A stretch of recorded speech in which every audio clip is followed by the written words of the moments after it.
After Jen had to convince Grecknair to actually put something on, as she was definitely not used to wearing any type of clothing, they headed straight for the shopping districts. This was pretty common for everyone to do, is to go there as soon as they showed up at the academy, as everybody wanted to be out of their uniforms as soon as classes ended, and they wanted to party it up with all the other different species, try different things, but you had to dress a certain way for each one of these. It wasn't very commonplace to find human clothing, but Jen knew exactly where to go. This strange place where they would forever be a certain age. She looked at it strange. And then next to it was some sort of secret place. How could it be secret if they were out in the open like this? Grecknair was confused and asked these questions, which Jen would simply giggle and said, "Don't worry, I'll explain," as she would continue to laugh. Grecknair's mother did not follow them, but her sister did, and they proceeded to go first into the secret place and discovered that, well, Grecknair required undergarments, and she didn't understand this idea. Yet, the fact of the matter is, as soon as she started putting them on, she started to realize the fact that she didn't have fur anymore, it was an interesting sensation on her skin. She began to ask, "Is this what humans feel? We don't feel this. This is smooth." With that, her sister would rub her paws across each of the different garments, different textures, but couldn't really feel a difference. They don't have a strong sense of touch at all. Not with so much fur, and the fact that their paws, their hands, if you want to even call them that, were covered in very thick mats, as they were usually used to run on all fours or to climb up areas. They were very dense.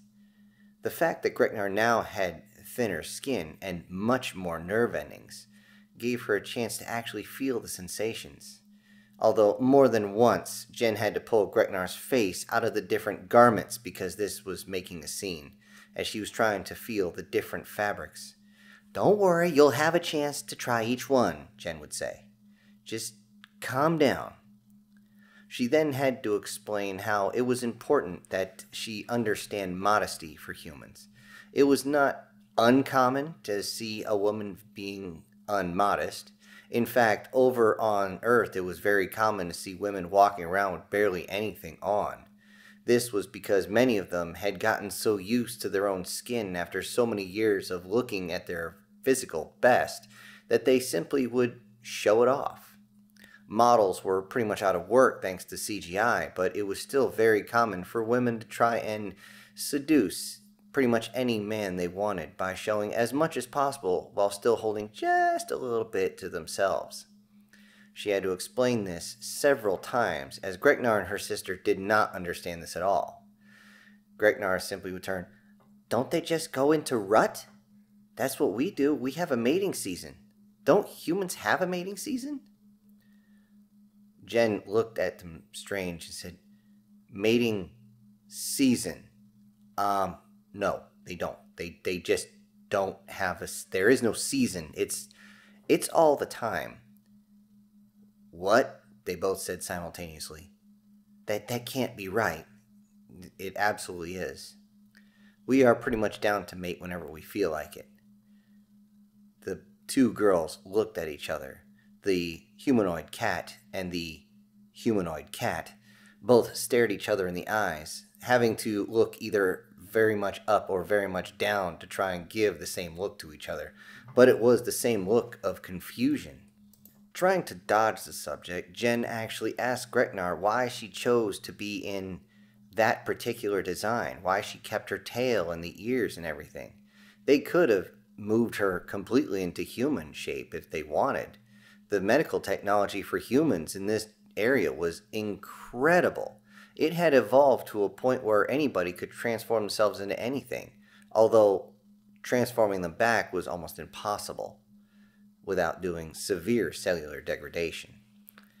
Grecknair simply stated, "Well, when I was researching this, the counselor told me I needed to look up the rule."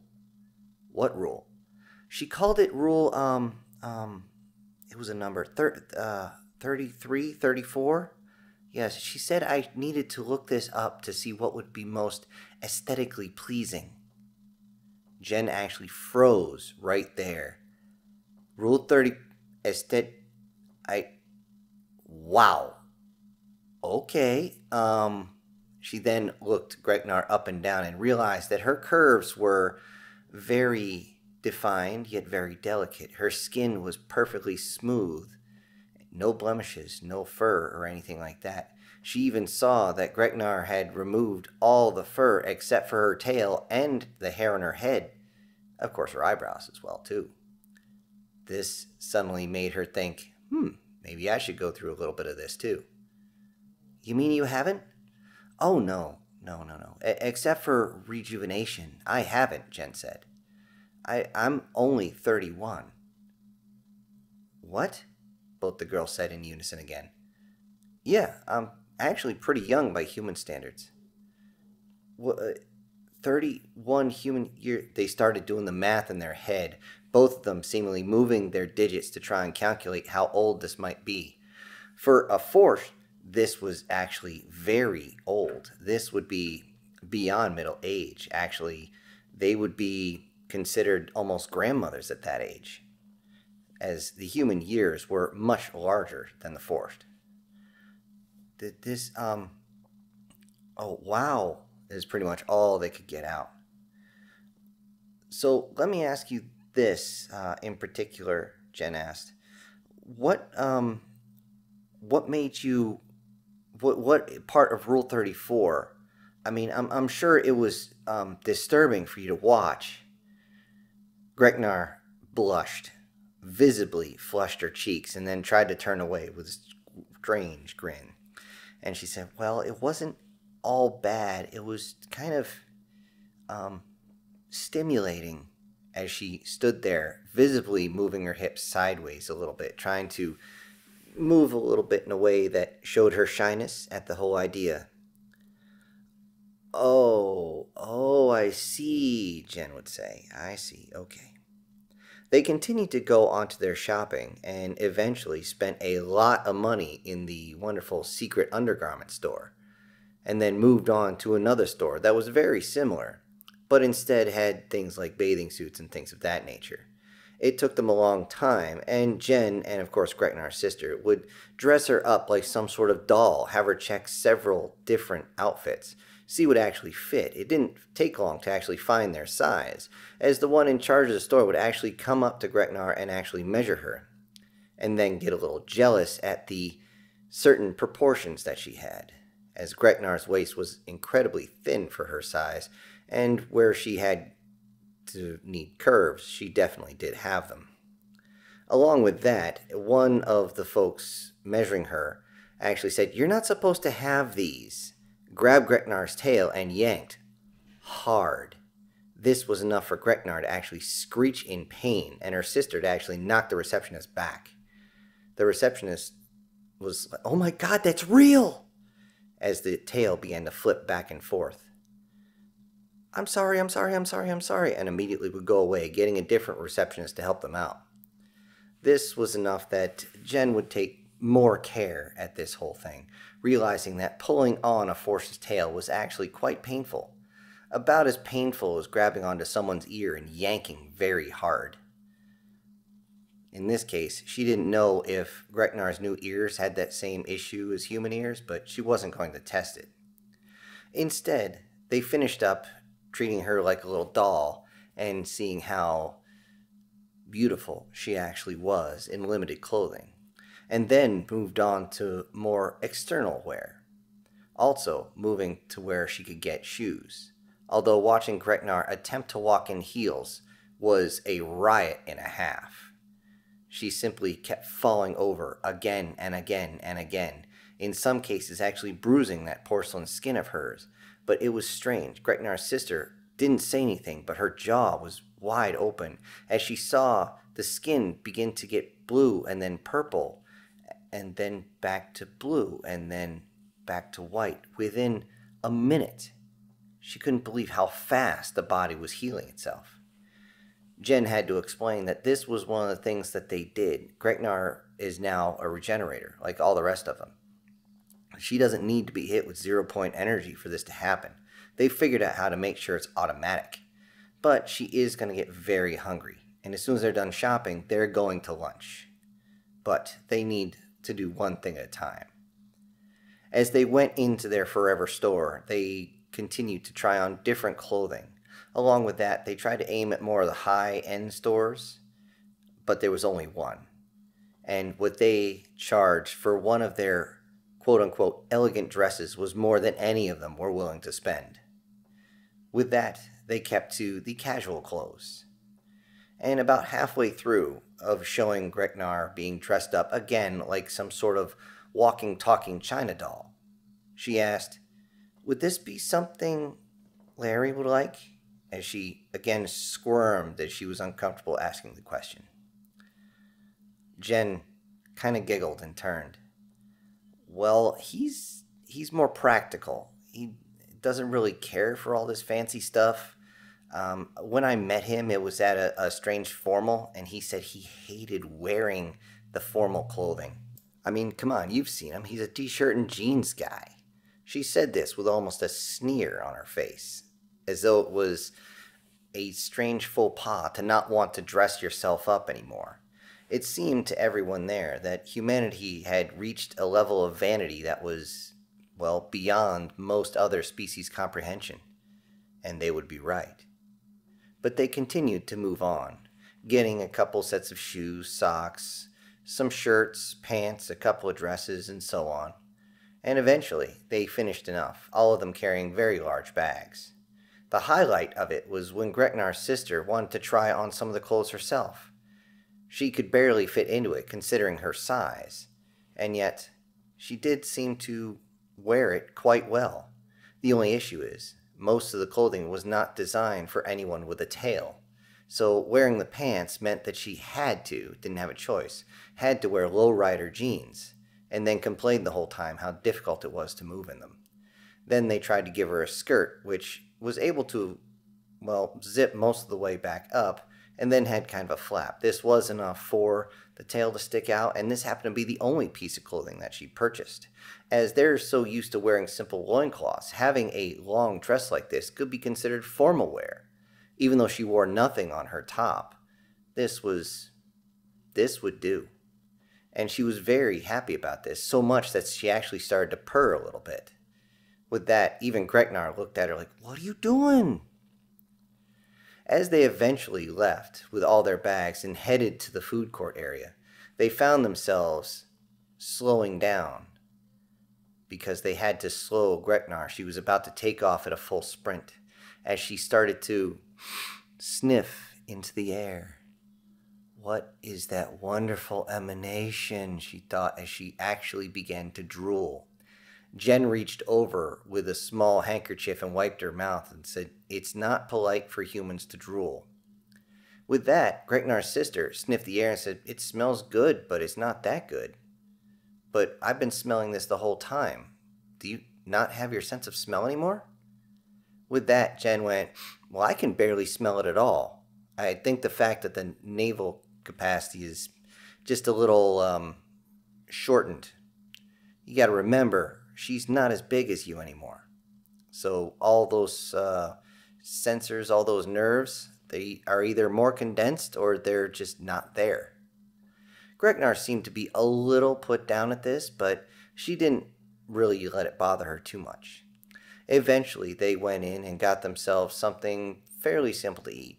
Although fairly simple for them would be several different very large pieces of cooked meat. Grecknair's sister scoffed at this, as she doesn't really cook meat. She doesn't eat cooked meat. It's not really part of their diet. Neither is really too many vegetables. On occasion, they'll nibble on some berries and some nuts, but they wouldn't ever eat anything that was actually cooked. So she simply ordered her things raw, as in extra, extra, extra rare, as in still moving, she would say. Jen laughed at this as she got hers well done, and Grecknair got hers medium rare. Eventually, they got their food, and as Grecknair reached over and grabbed it and went and picked it up, Jen immediately stopped her and told her to put it down. No, no, no, you have to eat with your hands. And suddenly she realized Grecknair had never used utensils before. This brought in a very, very long lesson on how to use table manners. And Grecknair looked around and realized that all the humans that were there were actually using something they called a fork and a spoon. She didn't quite understand these at first, and she wondered why humans used them so much, but found out it was something along the lines of hygiene. She couldn't figure that out, but then again, she wasn't quite herself anymore. As she was getting her lesson and was getting ready to bite in the steak, she could realize that her sister had not only began without her, but had polished off 2 very large steaks. Of species, nobody knew, but nobody cared. It did taste a lot like beef, though. Eventually, Grecknair was able to slice a piece, and she could see that it was still steaming just a little bit. Should I be worried that it's still hot? Well, that's up to you, Jen said. I like mine still hot. And she cut a piece off for herself and ate it. Grecknair was kind of hesitant as she hadn't really eaten anything yet. But as the moment it touched her tongue and she began to chew ever so slightly, instead of the normal purr you would hear from her species, you heard mmm. Grecknair's sister looked at her, confused at the noise, but realized that it was simply a replacement for the original purr of her species, something of enjoyment. And then Grecknair began to start cutting apart the steak in larger pieces and began to chew onto it, enjoying every single bite. And with that, she polished off the meat, but she left the vegetables on the side. Jen said, no, no, no, you need to eat your vegetables. You're partly human now. This has got to be part of your diet. Grecknair sneered at this, and her sister actually lifted up her paw and covered over her maw with this, almost pretending as though she was going to vomit. No, you're human. You have to. Don't worry, those are potatoes. They're really good. That gravy's going to make it even better. And with that, Grecknair very slowly watched and mimicked the movements of Jen as she took one small piece of potatoes and gravy and hesitantly, very hesitantly, as though the plate fright that was coming up was driving her absolutely crazy, she put it slowly into her mouth. And again, the moment it hit her tongue, she couldn't believe the flavor. What the hell was all she could think? How is human food this good? And then she began to shovel it down into her face, just enjoying all of it. And as she finished that, along with the green beans, the corn, and everything else that had been brought into this steakhouse, she couldn't believe how tasty human food was. Before she transformed, she had had food that had been cooked. Larry had cooked food for her, but it wasn't like this. She didn't have the ability to taste it like this. It was to the point where Grecknair's sister actually called for a second plate, but this time she wanted hers to be medium rare as well. Though she wouldn't use any cutlery, she simply lifted up the steak and immediately dropped it as she burned her hand. But then immediately blew it off and then raised it a little bit and started biting in. Though she enjoyed it, she didn't understand why Grecknair was enjoying the steak so much. With that, Jen began to laugh at the idea. They couldn't figure out what's going on. Oh, it's simple, she said. We humans have a very, very, very high sensitivity to taste. We don't have the ability to smell as well, but we can taste a lot, which is why our food is so plentiful and why our food is actually looked at throughout the entire universe as some of the best in the world. Why do you think this space station here has a steakhouse of all things? Seriously. Anybody who doesn't like any type of meat can just go down the hall to the granary. I mean, seriously, and just chew on that if they wanted. But here you have this plethora of food, most of which is based on protein sources. And here you go. Now you know why us humans enjoy our meals so much, she said as she stared into Grecknair's eyes. Grecknair realized this and was about to order a second one when Jen immediately stopped her. No, no, no, you don't want to do that. But it's so good, she said. No, trust me. If you overeat for the rest of the day, you're going to feel terrible. But I, or, but I want more. You're not hungry. You're just trying to satiate. Believe me, you'll have plenty of time. Okay, I think Larry's going to take you out to dinner later anyway. With that, not only her ears, but her sister's ears perked up. What? Oh, shoot, he wasn't supposed to tell me that. Or I wasn't supposed to tell you. I'm sorry about that. Which was an out-and-out lie. She wanted to tell them earlier, but she just had forgotten. Instead, they all finished their meal, paid for it, and immediately left. However, beforehand, Jen had to remind Grecknar's sister to take a napkin and wipe the blood off of her jowls, as this would start to scare some of the other species that were still around. As many of them, not seeing a forest inside a steakhouse before, were getting a bit nervous. They're not exactly the most calm species, as they are considered one of the most dangerous. As they finally left, taking their bags back, they were walking along as Grecknar's sister received some sort of alert onto her communication device. She immediately excused herself and went off in the other direction, handing the bags back over to Jen and Grecknar as they went away. Grecknar's sister bolted off in another direction, not slowly, but on all fours, running. She only had the one bag with the one skirt still with her, but that was actually strapped to her side. They were confused. What the hell was that all about? Didn't matter. As they were walking out, they saw Larry. He was walking towards them. So, you guys done? Jen looked, raised her bags and go, "Yep, and there's nothing better than shopping." Oh, jeez. With that, Grecknar actually raised her bags and go, "Yeah, it was fun." "I'm sure it was," he said. "Why the cynical attitude?" "That's just something guys do," Jen said to him. She didn't quite get it. "Oh, you will. There's a duality to things." Duality? It's a human thing. We'll get into that sometime later. But for right now, I believe somebody needs to take you somewhere else. Yep. I know you don't want to go, so you mind taking these bags and dropping them off at her place? Yeah, no problem. Grecknar handed over her pass card so she could get into her room, and Jen would drop her bags off later. She'd be able to get in because you don't really need the card. You can simply do an iris scan. But now that she would need to redo her iris scan later so she could actually get in the dorms, it was a whole big mess, and Larry wanted to deal with it. Larry looked over at Grecknar, looked her up and down, seeing her new clothes, and Grecknar instinctively arched herself a little bit sideways, raised her hand next to one of her ears and goes, "So what do you think?" Getting slightly flushed, Larry goes, "It suits you. Suits you well." "You bet your ass it does." They heard the voice of Vince way off as he walked up closer with Femkes. Apparently, everybody was coming in today. "What do you mean, bet my posterior?" "Never mind, human term. With that, as they stood next to him, Femcast looked Grecknar up and down and was seemingly a little jealous of her new clothing.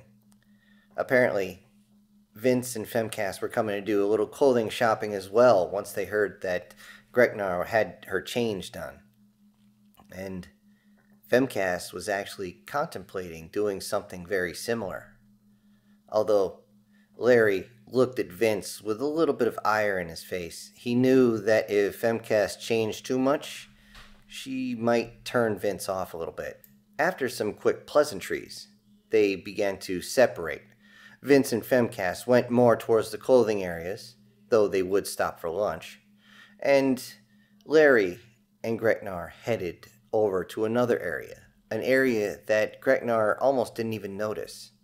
This was another human shopping area that she hadn't noticed before, but as she walked in, she could tell there was a certain smell in the air. She couldn't place what it was, but she knew it had something to do with clothing. But there was something else there. There was more plastics and things in the air. As she walked in, she noticed that all the items there were for outdoor activities. She couldn't figure it out. What? What are we doing here? Without looking down, Larry reached around and hooked his arm around her and goes, "Now we're doing the real shopping." "The real shop?" "Wah!" she said as he pulled her forward. They went immediately over towards where there was different color clothing, most of which would easily blend into the material outside. They looked into each area, one after another, choosing different clothing, each of them designed to get into a different type of topography, a different type of flora outside, and each one sized up specifically for Grecknair, which was actually difficult to do, considering she was a lot smaller than she used to be. She thought she could simply get the same size as Larry, but Larry was a big guy who spent a lot of time in the gym. It was to the point where that t-shirt was actually starting to stretch a little bit. She did ask why he got so much wider, and he simply explained, "I lift when I'm nervous." "You nervous? For me?" she said as her ears perked up and her tail immediately went straight. This was clearly an inquisition that she wanted to know the answer. He goes, "Of course," as he reached for another camouflage piece of clothing and then put it up against her, trying to see if it was the right size. "So what size are you anyway?" he said. I forget. Maybe you could measure me again?" With that, Larry got more than a little uncomfortable, but not nearly as much as when he said, "Maybe you should try this on." And she said, "Okay," reached down and grabbed that shirt she was wearing and just whipped it off over her head, leaving herself with just a brassiere to cover herself. And then she immediately reached over to try to take that off, with Larry going, "Whoa, whoa, what are you doing? What are you doing? What are you doing?" Grabbing another piece of clothing and throwing it over top of her. "What are you doing?" "Oh, that's right, this whole modesty thing. I'm still getting used to it." But seeing Larry get flustered was enough for her to feel her body get a little warm again. Immediately, he grabbed the shirt she was wearing and put it back over her head, sliding it all the way down her torso.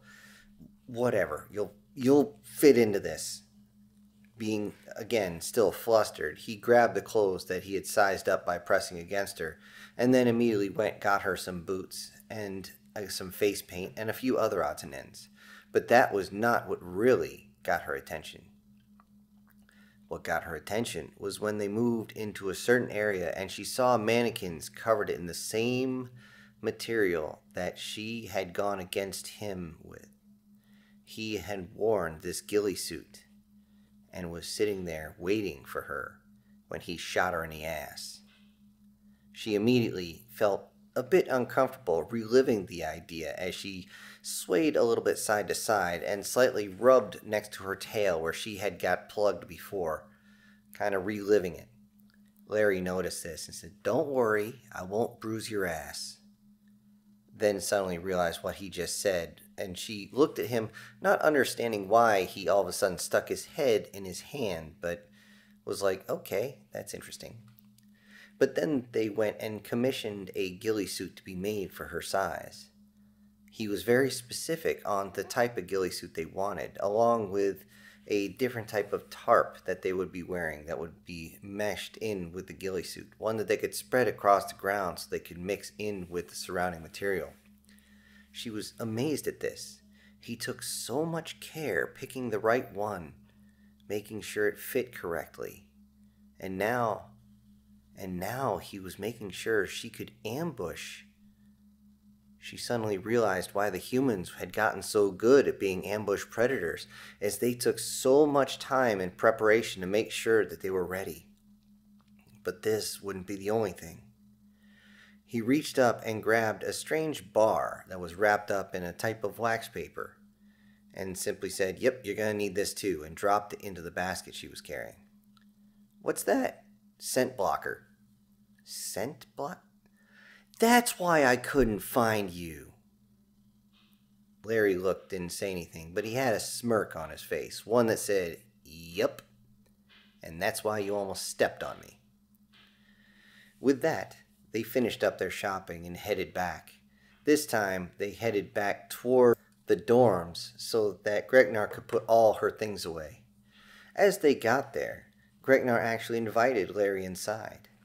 He initially turned it down, but eventually went inside so that he could help her organize everything, which wasn't going to be difficult considering her closet was almost completely empty. Suddenly realizing that she just had hangers left over from before, this made it very easy for her to organize her clothes from casual to dress to camouflage and things of that nature. And it wasn't long before everything was set. Once it was, of course, Larry was a little concerned that he was inside Grecknair's room, but it wasn't something he had to deal with, not for long anyway. The door, with no knock, simply swung open. This made Larry swing around and immediately reach back for his knife until he realized that Grecknair's older and younger sister had shown up. Grecknair's older sister was right on the younger one's heels as she ran inside and said, "Where is she? Where is she?" and ran over towards Grecknair, who was just surprised, and immediately went over and tried to mesh her face against her little sister's face, a sign of greeting for their species, and yet her little sister pushed her back. "What is this? Why? Why did you do this? Why? What is wrong with you? What is wrong with you?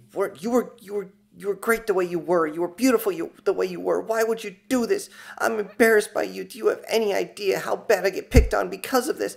And she just kept going and going and going. Grecknair was getting more and more distraught. And eventually Larry went up, put his hand on Grecknair's shoulder and said, "It's okay. You're okay." Her little sister got more and more aggravated.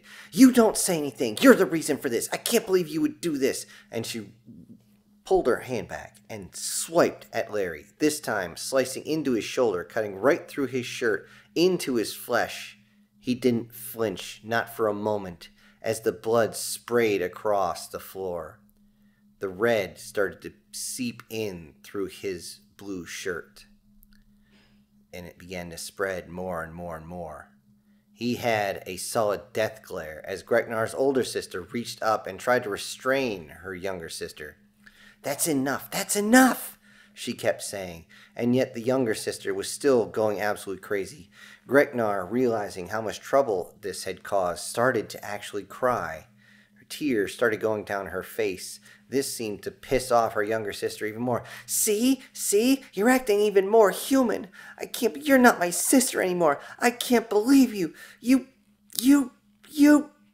Schnakta," which is basically like calling a woman a can't understand normal thinker. Without skipping a beat, she also swung over, trying to hit Grecknair right across the face, but her paw was stopped less than 2 inches away from Grecknair's face by Larry grabbing onto her wrist very tightly. She looked over at Larry, who had a death glare in his face, that same look he had when he was within his combat training. "Don't even think about it," he said. "I like her face just the way it is," and then pushed Grecknair's little sister back into her older sister's waiting arms. Then he stood in between Grecknair and her younger sister. Her younger sister actually started to growl, and he could see that the hair was starting to stand up on her head. For a younger sister, she stood just about as tall as Larry, just maybe 2 inches shorter, if that. And she began to get in position, getting ready to pounce. She knew that she could possibly take Larry down one-on-one, but this time her older sister grabbed her from the back and threw her back. Larry realized that showing dominance was something that needed to be done in their society, and it wasn't until Grecknair's little sister was slammed into the wall behind her, and hard to the point where several items fell off the wall, that she finally began to calm down. With that, Grecknair was almost in hysterics, starting to scream how it was her life and she needed to do this. She had to understand. But her little sister couldn't wrap her brain around it. And before she left, she screamed, "I don't ever want to see you again," and stormed out. Grecknar's older sister looked back and tried to say something along the lines of, "She'll get over it, don't worry." But I could see the sadness in those cat eyes that she had. Then I looked back at Grecknar as she tried to stay there, stoic, but tears rolling down her face. Those green eyes that she had changed from the initial yellow-brownish tinge that her species normally had was a deep emerald, but now the sadness.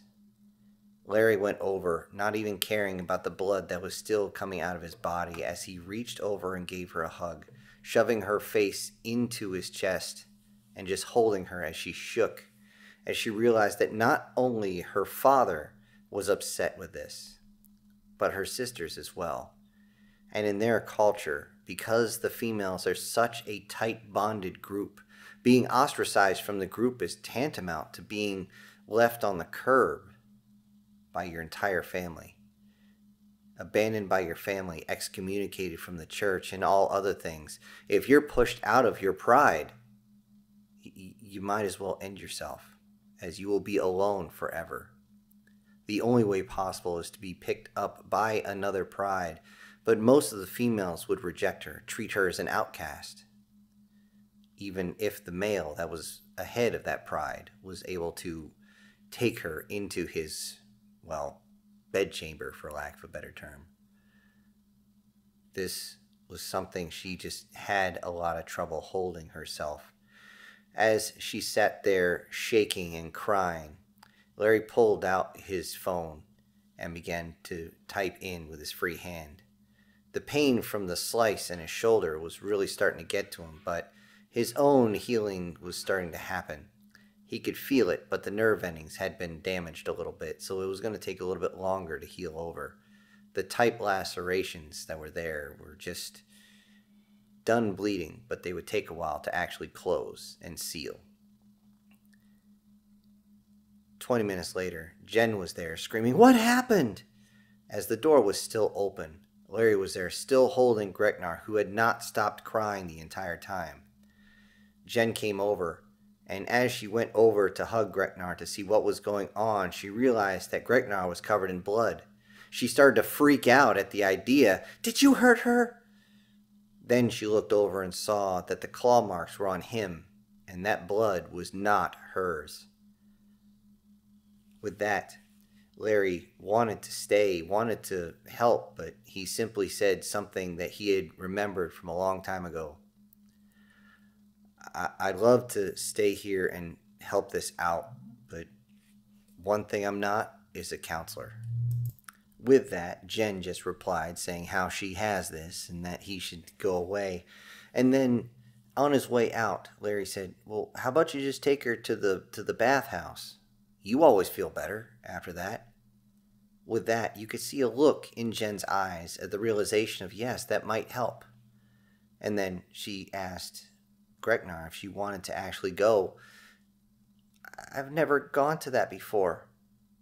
They both paused. Both humans had tried to figure out, wait a minute, why didn't you? So you just use the shower? "No, we wash ourselves a different way." How's that? Grecknar simply broke away from Jen, trying to make her brain go on to a different subject. "Well, like this." She started to lick the side of her arm and wipe her face. And as Jen and Larry looked over, like, really? She actually bathes like a cat? Without skipping a beat, Grecknar actually raised her legs straight up in the air and was able to bend her torso so much that she could run her tongue from one end of her leg to another. Jen was actually amazed at this as her eyes got really wide, and Larry, trying to be a gentleman at least, at first couldn't look away, but immediately turned before Jen had actually turned and looked at him to tell him to turn his eyes. Sorry, but yeah, I'm gonna go now. Just call me if you need help," Larry would say, and then he exited the area. Besides, he needed to get a fresh shirt. The smell of blood was now in the air, and some of the carnivores were starting to get a little interested in that. As he walked by, he could see many of them, some of them flicking their tongues like the Zeknekel, or simply moving their heads in the air like the Vanchea. They all wanted to know why he was bleeding and maybe if they could have a taste. This worried him a little bit, but he needed to get out of this dorm room.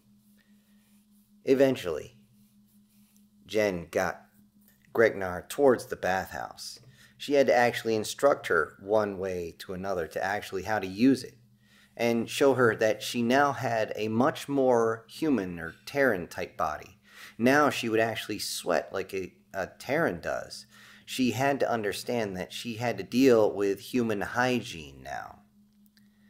And Grecknair was actually surprised how much maintenance it would actually take. Her species, except for licking themselves clean, maybe once in a while was combed by another one running their claws very lightly into their fur. But this was it. They never had to deal with brushing their teeth or combing their hair, putting chemicals on their bodies so that they could get the dirt out of their pores. But the one thing she enjoyed was when she finally got into the massive tub. She saw all the other females there that actually were able to enjoy the hot bath. She suddenly felt at peace. Jen said, "Yep, this is some of the best stuff we ever brought back from human society. Oh, these are awesome. I mean, who doesn't like going to the spa?" Grecknair said nothing for a while as she actually could feel all the tension she had start just fading away, as though the water itself was actually pulling the stress out of her body, and she just closed her eyes and relaxed.